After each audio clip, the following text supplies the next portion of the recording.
मैं आपके लिए एक छोटा सा एक क्विक रैपिड फायर जैसा लेकर आई हूँ। सो वन लाइनर्स आपके बहुत पॉपुलर हैं, तो मैंने सोचा कुछ मैं भी आपसे वन लाइनर जो है वो लूंगी। So what is the secret sauce of Rachana Ranade? उनको क्या लगता है इस टॉपिक पर मुझको वीडियो बनाना चाहिए? आप कैसे आइडेंटिफाई करते हो? क्योंकि सब इतने काम के वीडियो होते हैं, सीक्रेट तो कोई शेयर नहीं करता, पर हम सोच रहे हैं अपना लक ट्राई कर रहे हैं। Secret sauce of Rachana Ranade की videos. I think it's comment section. Comment section में लोग जनरली बोलते हैं कि हमको इसके बारे में सीखना है, तो जितना ओके। आप कमेंट सेक्शन ढंग से पढ़ोगे आपको वहां से ही आइडियाज आते रहेंगे। नंबर टू, मैं यूट्यूब पे हर थर्सडे को लाइव स्ट्रीम लेती हूँ विदाउट फेल।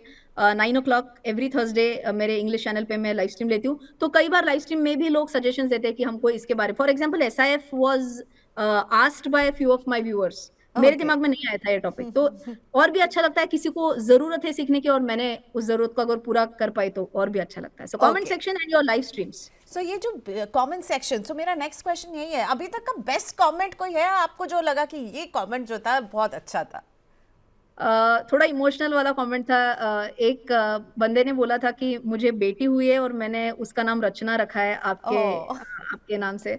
तो बहुत अच्छा लगा कि मतलब उन्होंने बोला भी था कि आपके जैसे वो बने, ऐसी मेरी इच्छा है। तो पता नहीं, मतलब अच्छा भी लगा, लेकिन ऐसे भी लगा कि do I really deserve it कि इतना कोई। एंड आप समझिए, ये इंसान है कि जिसने कभी, we have never met each other, ये पूरा ऑनलाइन से रिश्ता बना है। तो कैसे ये हो सकता है, मेरे समझ के बाहर है, लेकिन बहुत बहुत प्यारा लगता है सब दैट सुन इज के। So sweet. अच्छा, बेस्ट कमेंट तो हो गया, worst comment?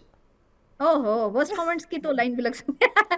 But I can say कि वर्स्ट कमेंट पहले तो बहुत ज्यादा आते थे कि एक लड़की है और हमको फाइनेंस सिखा रही है, इसको क्या अकल है। हाँ। वो वाला तो वाओ। टोन बहुत झेला है स्टार्ट में। तो जैसे एक कमेंट मुझे बड़ा इरिटेट करा था उसने, but of course I overcame that. मेरा मेरा मेडन सरनेम, मायके वाला सरनेम फड़के है। तो फड़का का मराठी मीनिंग होता है पोछा। तो किसी ने बोला था, फड़के तू घर फड़के से साफ करते बैठ, तेरा फाइनेंस के साथ कोई ताल्लुकात नहीं है। तो जिसको ये तक नहीं पता है कि मैं चार्टर्ड अकाउंटेंट हूँ, मैंने फर्स्ट अटेम्प्ट में ये एग्जाम क्लियर किया है, जो काफी मुश्किल माना जाता है फर्स्ट अटेम्प्ट में ऑल लेवल्स क्लियर करना। ढेर सारी मेहनत करी है। 2006 से मैं मार्केट में इन्वेस्ट कर रही हूँ, जब ना यूट्यूब था ना गूगल था, बस टीवी देख के एंकर्स को सुन के जितना समझ सकते उतना समझ लो। नहीं समझ में आया तो किसी को पूछो कि प्लीज आप इसके बारे में बताओ। इतना एफर्ट लिया है और सामने वाला ऐसे ही जज कर जाता है आपको एक सेकंड में। तो और जस्ट बिकॉज क्योंकि आप महिला हैं, ये भी एक है, पैसों की बात महिला कैसे कर सकती? क्योंकि हमारे परिवारों में अभी भी वाइफ से पैसों की बात नहीं की जाती, और कोविड में हमने इसका इतना बुरा इम्पैक्ट देखा कि फैमिलीज के पास बिल्कुल, पैसा था पर हस्बैंड ने वाइफ से कुछ शेयर नहीं किया था। अब देखिए, एब्सोल्युटली। आपको यही सिखा रही हैं पैसा कैसे आप निवेश करें। तो इसीलिए मैंने विमेन्स डे पे कैंपेन रखा था कि आज से पैसे की बात नारी के साथ। यस। ये कैंपेन रखा था कि उनको भी इंक्लूड कीजिए आपके फाइनेंशियल कॉन्वर्सेशंस में। और भले ही वो डे वन से डिसीजन ना ले पाए, एटलीस्ट मेक हर अवेयर कि क्या क्या चल रहा है क्या नहीं। बिल्कुल। एक बार वो खुद को समझने लगेंगी तो मे बी आगे जाके शायद डिसीजन भी ले पाए। बिल्कुल, और आप एक बड़ी इंस्पिरेशन है। अच्छा, एक कन्फेशन मैं करना चाहती हूँ। आपने फाइनेंशियल मिस्टेक की जो कहानी सुनाई है ना, वो मिस्टेक मैंने भी की थी। एक मुझे भी किसी ने ऐसे ही एक इंश्योरेंस चिपका दिया था, और सेम मेरी भी नौकरी चली गई थी और मुझे बहुत मुश्किल हुई थी उसके पेमेंट करने के लिए।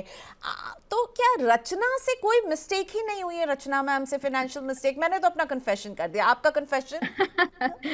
जैसे मैंने बोला 2006 में मैंने इन्वेस्टिंग स्टार्ट किया था। तो तब तो पता ही नहीं था, कोई गाइड करने वाला नहीं था कि इन्वेस्ट कैसे करते हैं क्या करते हैं। तो ऑफ कोर्स मेरी भी करियर की शुरुआत सिर्फ और सिर्फ टिप्स से हुई है। लोगों से पूछती थी कौन सा स्टॉक लूं कौन सा स्टॉक नहीं लूं, और इतने बेकार स्टॉक्स मेरे पोर्टफोलियो में थे। आप इमेजिन करो, 2006 से 2008 all penny stocks, all stocks जो सिर्फ टिप्स पे और जो सिर्फ ऐसे कई कई रूमर से चलते हैं, वो सब मेरे पोर्टफोलियो में भरे पड़े थे। 2008 तक रिटर्न्स भी दिए उन्होंने, और 2008 का जो क्रैश हुआ, 60% से मार्केट गिरा, मेरा पोर्टफोलियो 90% से गिर गया था, एज गुड एज जीरो हो गया था। तब बड़ा टेंशन आया था। वो मेरे सीए फाइनल का ईयर था। कि घर पे कैसे बताओ कि जितना भी पैसा स्टॉक मार्केट में लगाया था वो पूरा चला गया अभी।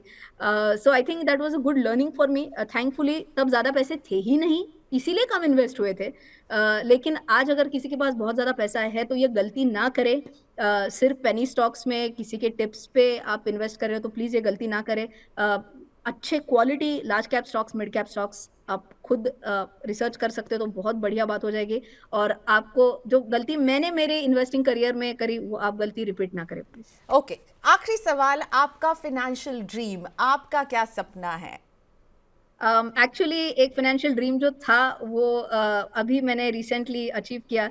अक्षय मेरा जो हस्बैंड है उसको मर्सिडीज लेने की बड़ी एक ड्रीम देखा थी। है मैंने वो और video. Congratulations. Thank you for that. और वो ड्रीम हमने तब देखी थी जब हमारे पास मारुति 800 थी। सो मतलब जब उसने मुझे ये बताया था मैंने कहा दिमाग तो ठीक है ना, तू भी सीए है मैं भी सीए हूँ, तो कुछ सोच के बातें किया करते हैं, ऐसे हवा में बातें नहीं होती है। तो बोला रचना हम अच्छे से स्टॉक्स पढ़ेंगे, इसमें इन्वेस्ट करेंगे और एक दिन जरूर आएगा कि सिर्फ प्रॉफिट से हम एक मर्सिडीज लेंगे।